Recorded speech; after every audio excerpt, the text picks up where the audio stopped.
Good evening, ladies and gentlemen. Welcome to Anguilla. This has the potential to be a really beautiful flight. We're gonna see here. We're at dusk, as you can see here in the Britain-Norman Islander, and as such, I'm gonna get going here. All right, get all that stuff off. External power supply on. Rotating beacon on. Mixtures and props full. Forward master and battery switches on. Fuel pumps on. Whoopsie. And magnetos on. So as not to make fools of ourselves, we will turn the fuel valve. We'll open the fuel valves. Let's crack the throttles. And the whole process is pretty standard for piston airplanes. Good start, good oil pressure. Left engine is clear. Good start. Alright, good oil pressure. Close the starter hood cover, fuel pumps coming off.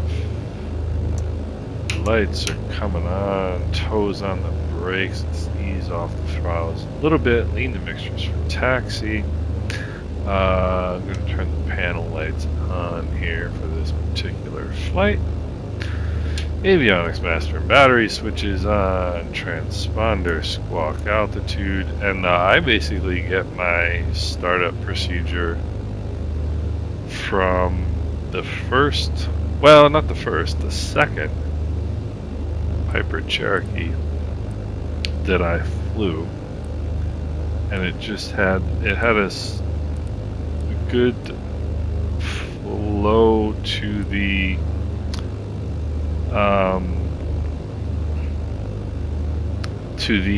engine start procedure, and you basically can just use a modified version of that to start pretty much any piston airplane. And I'm pretty sure in real life, like, I mean, I think I do this one correctly. Let's test our brakes. Brakes are working. Anguilla traffic, Anguilla 264 taxiing to runway 11 via taxiway Bravo, Anguilla.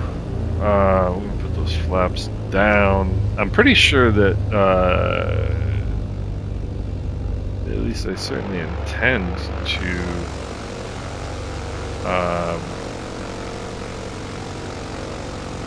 do this correctly. Speaking of which, let's turn the external power supply off. But at the same time, like, there are slight differences in engine start procedures, but I bet you don't dare go in front of me, you putz. I was going to use a different word. Oh, these trucks are enough. They really are. Anguilla traffic, Anguilla 264 taking runway 11 for departure to the south, Anguilla. I mean, these trucks on the taxiways and the runways are just unbelievable. And it's been since the sim was released, and it's just ridiculous. It's just ridiculous. I mean, if there's one thing that they could just change and make me just a little bit happier, it would be that.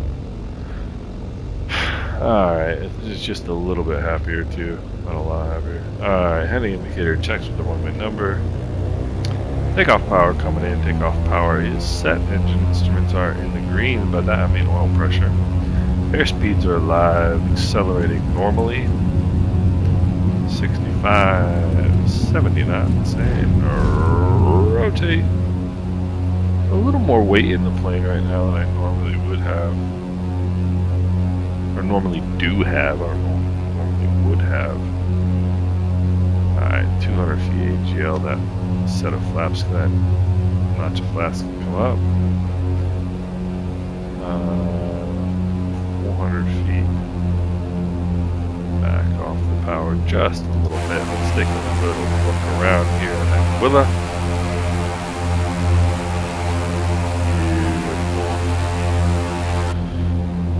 Anguilla traffic, Anguilla 264, right crosswind departure off runway 11, departing to the south, Anguilla.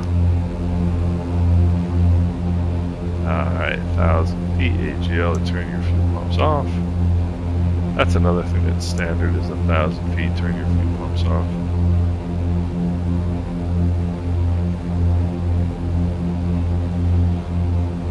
And that's just because, I guess, if you turn them off at that point and the engine's crapped out, you just turn it back on without too much terror.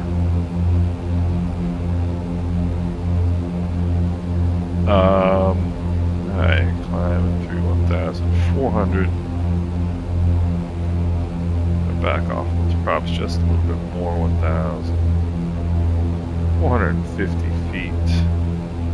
Right about 50 feet below your cruise altitude is where you start leveling off. At least when I start leveling off, I don't know, because the plane tends to climb a little bit, if anything, when you're trying to trim it out. And so anyway, this is DirectX 12. I have to make some sort of technical statement to get everybody excited. Mind you, none of this means anything to me, save for the fact that I just want to see what works better. So I did this flight earlier today in DX11 with no restrictions on my FPS. Normally I have it set to 50% of my monitor's what's the word I'm looking for? Refresh rate. 50% of my monitor's refresh rate, which is 30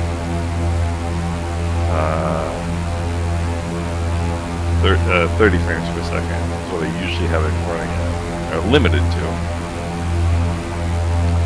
And earlier today, I guess what I didn't turn on, I'll actually turn them off so I can get a cool screen capture here. So I did it in DX11 earlier today with no FPS limit. And I was getting about, here I was getting like in the 30s, mid-30s. So with it restricted, I usually get about 30, right? Well, I get 30. And with it not restricted, I was getting 35, 37. Once we got over closer to St. Barts, which I think that is because there's probably a bit less scenery to render, I was getting 40-ish frames per second. Mind you, this is with my trusty old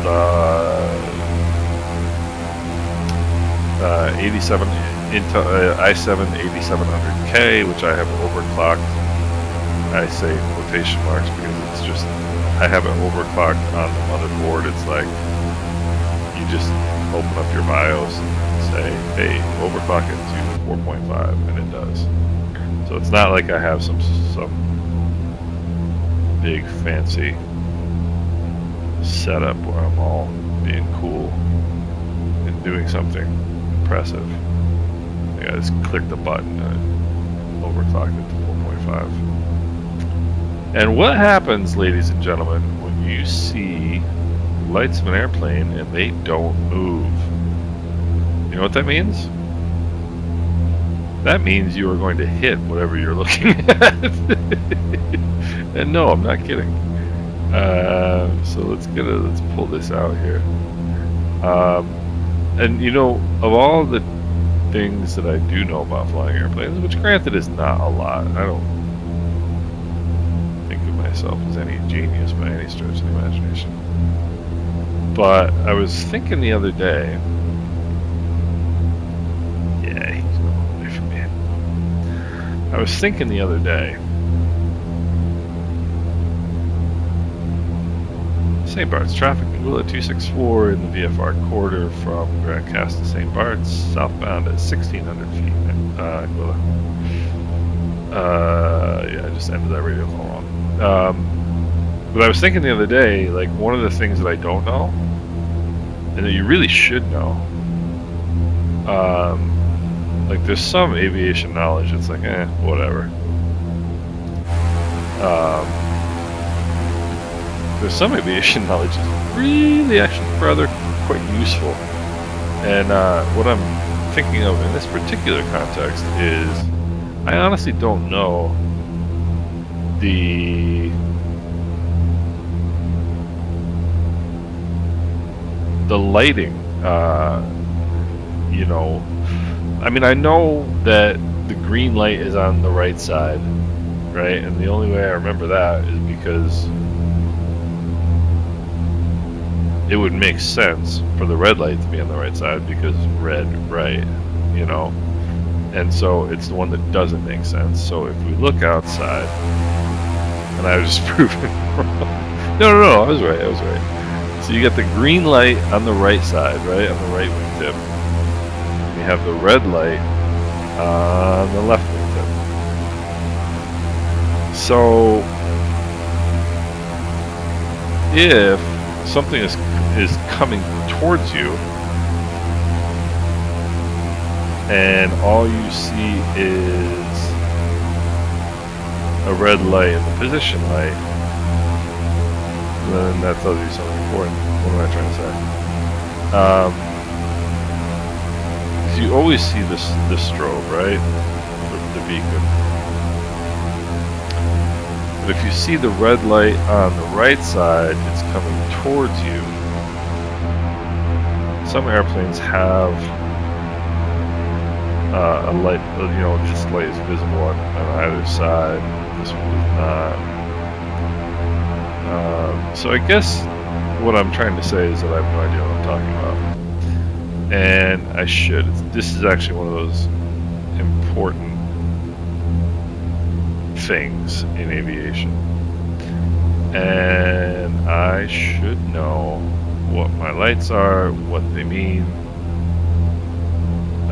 whether it means I'm coming towards or going away from something. But I don't know, and that's not good. So it would behoove me to know. St. Barts, traffic in Willow 264 is 6 miles to the north, inbound only 10 St. Barts. So,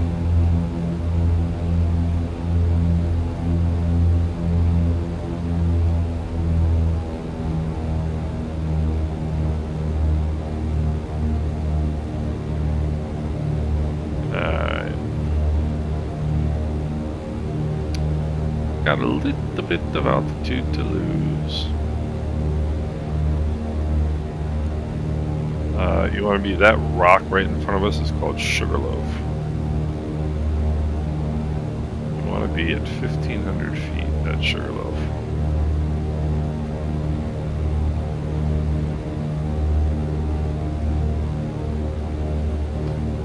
And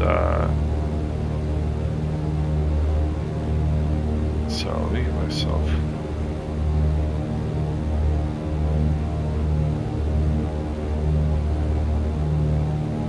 organized here. Alright, no, thank you.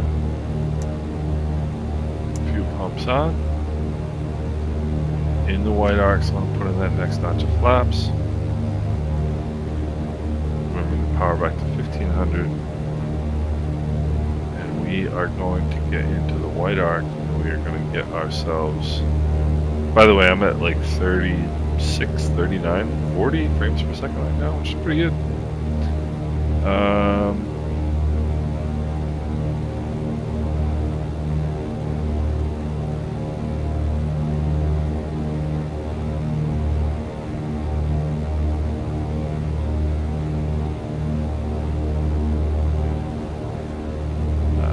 Starting to roll in a little bit of trim here.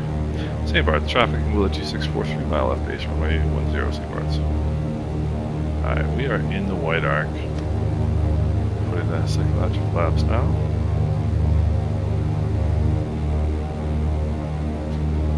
And like I said, we're looking at 1,500 feet at Sugarloaf. I'm using the yoke right now to trim well, not to trim, but to maintain altitude, which is really not what you would traditionally do, necessarily want to do. And the reason I'm doing that is because I want to get the airplane slowed down, get about 70 knots, which is right there, and I want to trim to hold that 70 knots. St. Barts, traffic angle at 264, Sugarloaf inbound 10, St. Barts. Now we are coming back on the power. 70 knots, we are coming way back on the power. Mixtures and props, I can't believe I did that. I took off the mixtures.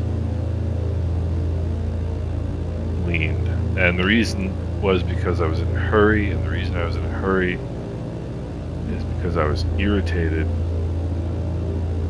That is not smart flying.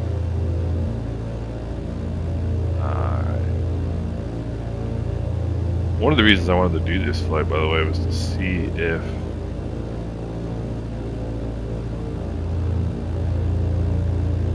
St. Barts traffic angle at 264 short final 10 St. Barts. It's to see if, because there's supposedly, oopsie, no.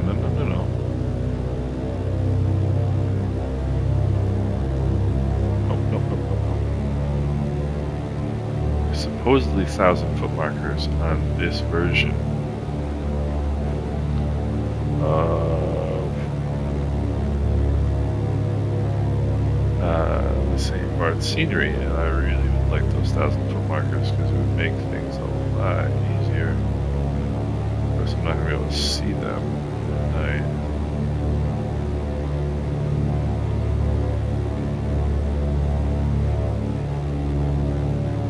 Power coming out a little bit, power coming out a little bit, power coming out a little bit more. Yeah, there's those 1,000-foot markers.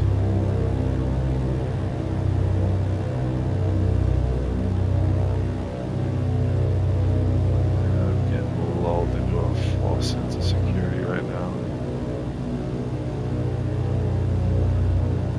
Power's all the way out. And that was hands down approaching the St. Barts in a long time, and the unfortunate thing is I didn't even get a chance to see it. Full aerodynamic braking, and we made Charlie, ladies and gentlemen. That was pretty cool. I rarely compliment myself in my flying. More often the opposite. That was pretty good right there. That right there, that wasn't bad. That wasn't bad at all. St. Barts, traffic angle at 264, clear the runway, St. Barts. Should we ruin it? And, well, actually, you know, there is still plenty to criticize myself about, because, oh my gosh, yeah, it's like, one thing about flying is you can never have a perfect flight. No matter how good anything goes, you can never have a perfect flight. I forgot to put my mixtures full forward on takeoff, which is really a piss poor error. I mean, just a bad error. And then on landing, I forgot to turn my landing light on, which your landing light should always be on under 10,000 feet anyway. So there's no excuse for not having your landing light on. So I figure, since I just made an awesome landing at St. Barts that you can't see because it's dark out, let's see if we can screw this up by flying back to Anguilla. Alright. What are we doing here? Yeah, see how much that light might have helped a little bit on landing, I think. Alright, flaps are set, fuel pumps are on. Mixtures are rich, props are full forward, lights are on. St. Barts, traffic Anguilla 264, taking runway 10 for departure to the north, Anguilla. St. Barts.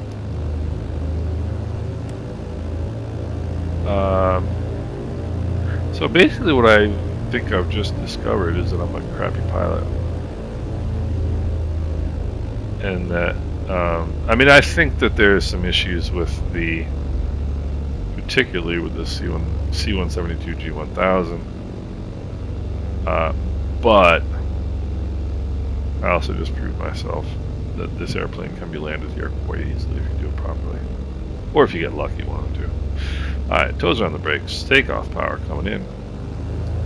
Takeoff power is set. I'll wait for those props to come up. Takeoff power is set. Oil pressure is in the green. Heading indicator checks with the runway number. Airspeed is alive. Accelerating normally. 6.5, and we'll go. And I just realized I didn't readjust my trim, which again is more piloting. Alright, 200 feet AGL, let's put those flaps up. Roll in some more trim there. Take that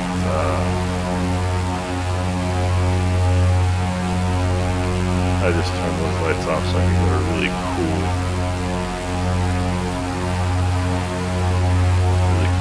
view.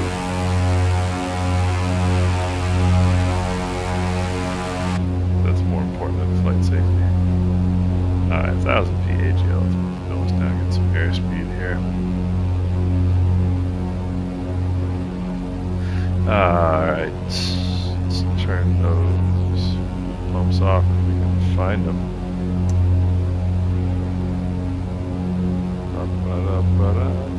There's the other one.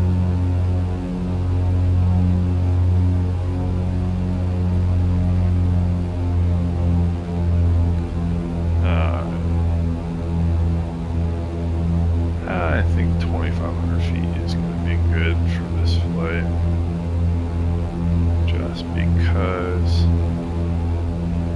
Just because.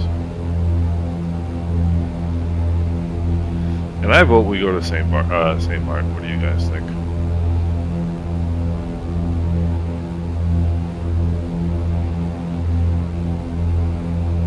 Oh, look at that. You can turn all the cabin lights on there and everything. Holy cow, how about that?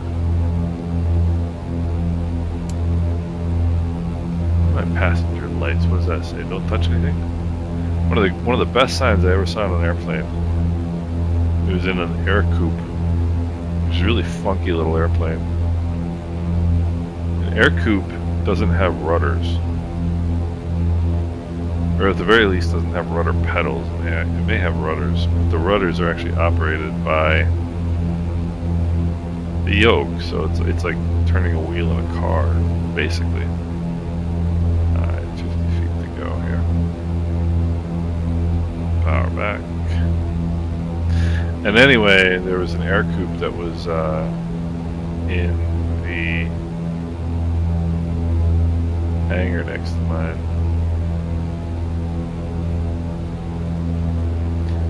And I had to walk through their hangar to get to my hangar. And there was a sign, there's a little placard.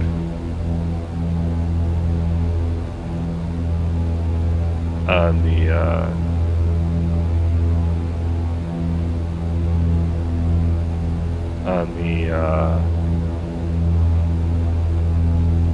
little placard over here on the panel, and it said something to the effect of passenger instructions: sit down, buckle up, shut up. Like 1, 2, 3. Like point 1, sit down. Point 2, buckle up. Point 3, shut up. I thought that was pretty funny. Not that funny, but it's kind of funny. So one of the little quirks on my setup for Microsoft, for the twin engine rather, is that my two manifold pressure levers, or levers as the Brits would call them, I kind of like levers better. My two manifold pressure levers, if they are equally aligned, like in my hand, like if they feel like they're even, they're slightly off. Like this is perfectly even right here. See that? So there's like a little. So I always have to adjust it a little bit to get it exact. Which is kind of cool because that's really the way. That's really the way. You know, a lot of other airplanes are.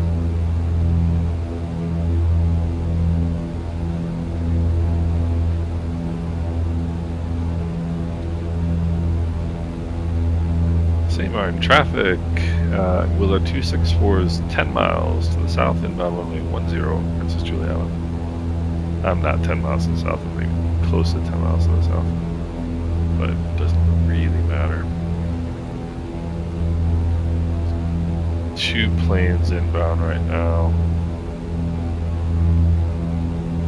I don't anticipate either of them.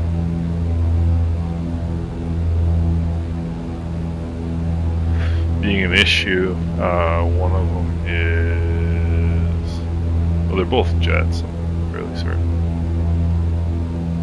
One of them is, yeah, 737, 25,000 feet. Way out. So what are we going to learn about today, kiddos? We're going to learn about, we're going to improve our pilot knowledge by learning about lights. Because the pilot knows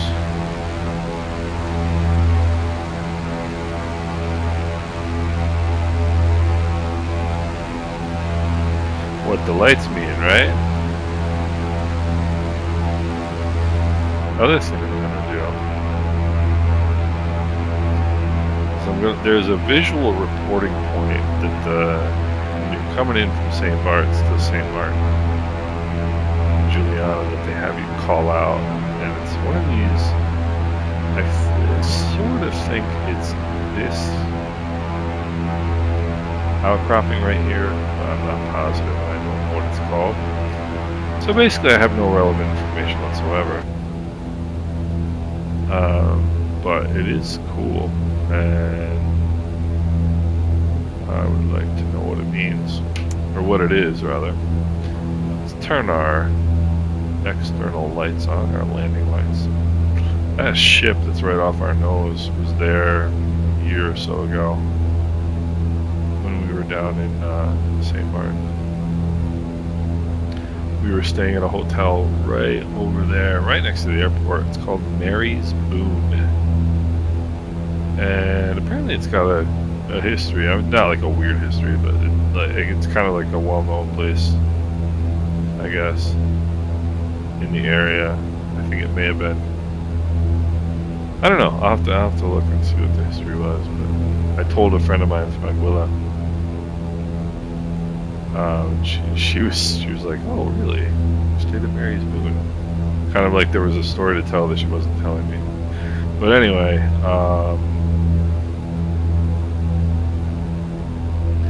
that ship, when we were there. Because when we were there, it was like high COVID time. But I mean, not high COVID time, but it was still Princess Juliana traffic. Willow 264 is on a right downwind runway 10. Princess Juliana. It was certainly like a bigger deal than it is now. I'm not saying it's not a big deal. Let's put a bunch of flaps in. But anyway, cruise ships weren't operating at all, and so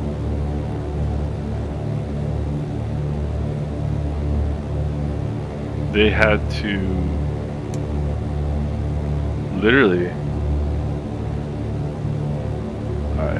before I crash, they had to literally park the ship somewhere.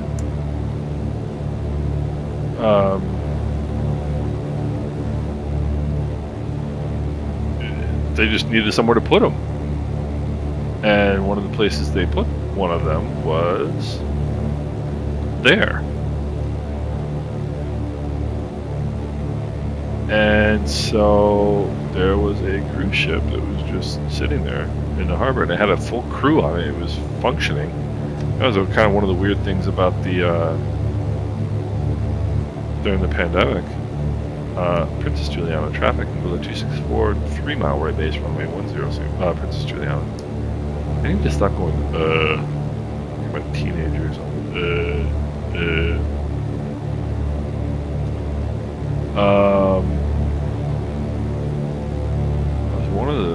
One of the weird things during the pandemic was that a lot of cruise ship personnel, like they wouldn't let people off the cruise ships. Like the people who worked on them, like they could not get off. And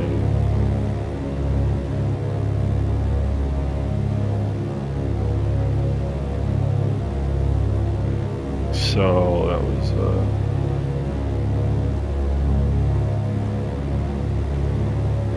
kind of a bit of a weird thing.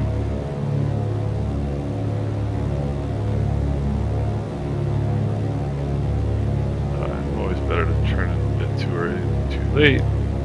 Princess Juliana trafficking with a 264 turning a 2 mile final runway 10, Princess Juliana.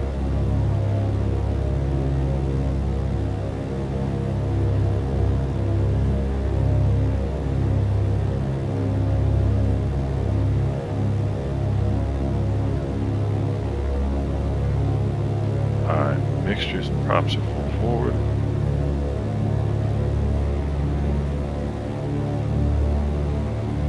Just got down to that third red light, which is not what we want. We definitely don't want 4 red lights when we can't see anything that's in front of us.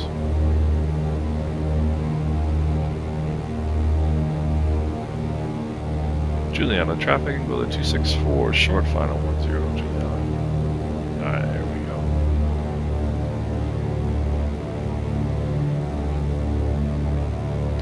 I feel like about 1400 RPM is usually pretty good.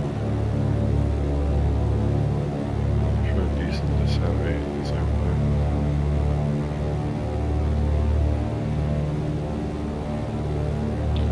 Right on, glide slope, just a hair low now.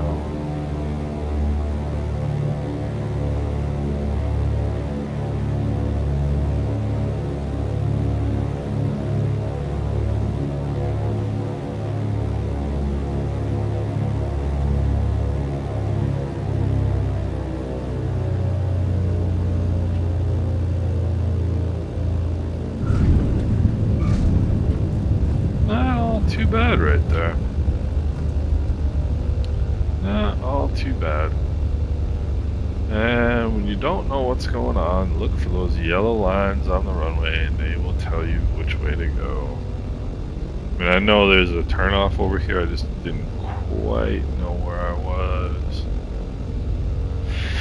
And now I do. Just look for those yellow lines. Now we are clear the runway. Princess Juliana traffic, Anguilla 264, clear the runway. Princess Juliana.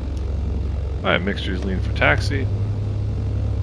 Fuel pumps, excuse me, flaps are up. This is a good thing about getting clear the runway before you start doing anything. You don't have to worry about anything or anybody. Once you clear the runway, take your time. Get your stuff figured out. I'm gonna leave those lights on. Get your stuff figured out.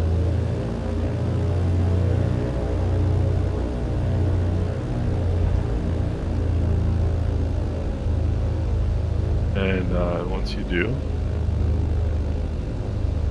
you can go on about your merry way.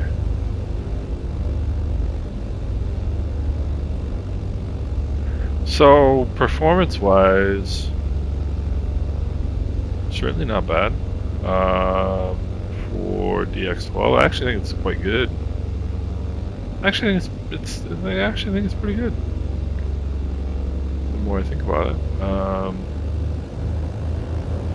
Here's that cruise ship I was talking about.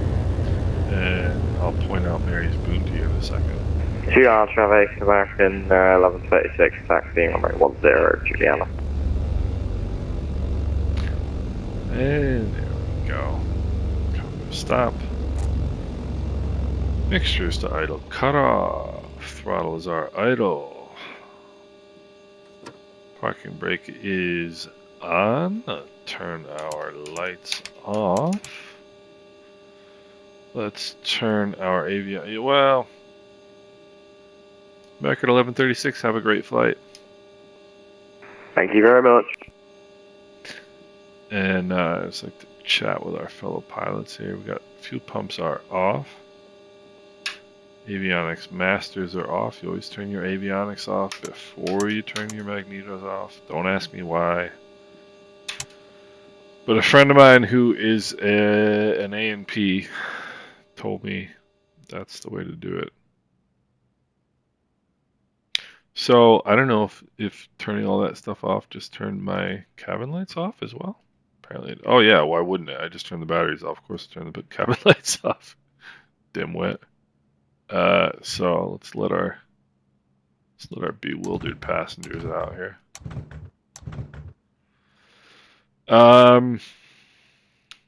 Mixtures idle, cutoff throttles are idle, mags are off, fuel pumps are off. Just all the things I always check before I get out of a plane. Parking brake is set. So performance-wise on DX12, I actually think it's very good. I don't get the frames per second that I get with DX11, but frankly, I don't really notice the difference. I don't know if you guys do. If you watched the video I did earlier today in DX11, I got better frame rates, but I think I got better performance out of this, in my humble opinion. I'm getting 21 frames per second right now. I'm gonna get that American Airlines takeoff out of here right now too. Let's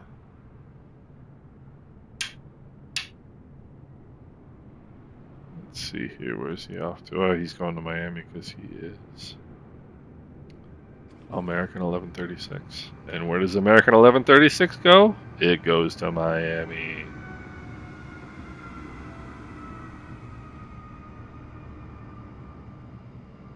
I've taken that flight a number of times, in fact. And let's look this dude up and see who this dude is. American 1136. He is airborne. Yeah, I think I've noticed that name around here. That dude is from the UK. He's got 2,000 hours on VATSIM, that pilot right there. Pretty cool stuff.